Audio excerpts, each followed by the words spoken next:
Hey, you guys, I'm sure that you've heard the parable of the Good Samaritan that Jesus told, but there's something so profound about this story that a lot of people miss. So Jesus says that there was a man who was beaten up, he was stripped and left half dead on the road. And then a priest sees him and just passes by.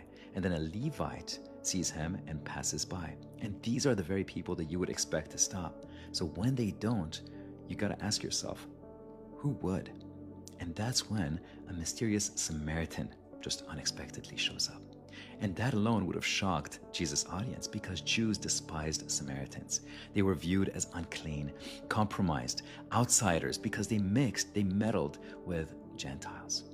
And yet Jesus deliberately makes the Samaritan the hero of the story.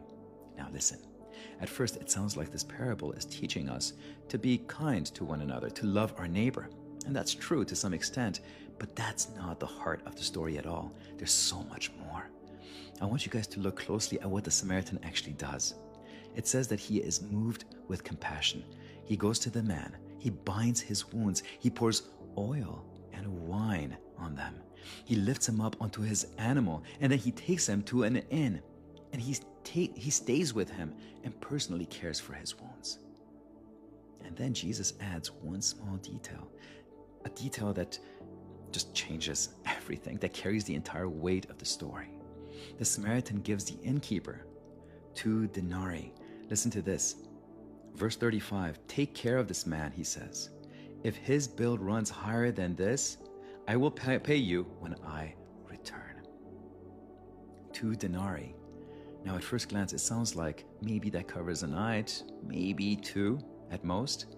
But when you dig deeper, you realize, wow, my friends, you realize something just incredible. That in the ancient world, one night at the inn would cost around 1/12 of a denarius, 1/12 to 1/24 of a denarius, which means that 1 denarius could cover 2 or 3 weeks of care. 2 denarii would cover an entire month, if not more. So in today's terms, that would roughly be the equivalent of $3,000 to $5,000. You see, this is not a simple act of kindness. This is extravagant. This is excessive. It's a covenant level type of love, a kind of love that you and I, and not even the most righteous among us, have the capacity to give. And that is the whole point of this parable, that the man lying, broken down and half dead on the road is none other than you and me, spiritually wounded, unable to save ourselves. And the Good Samaritan who unexpectedly shows up is none other than, you got it, Jesus, the one who was rejected, despised and hated, accused of meddling with sinners and Gentiles.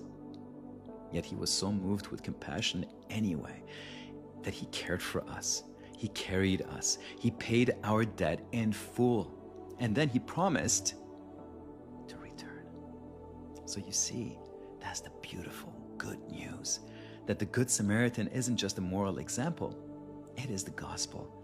It is Jesus himself, whose love is not just merely good, it is overabundant, extraordinary, and eternal.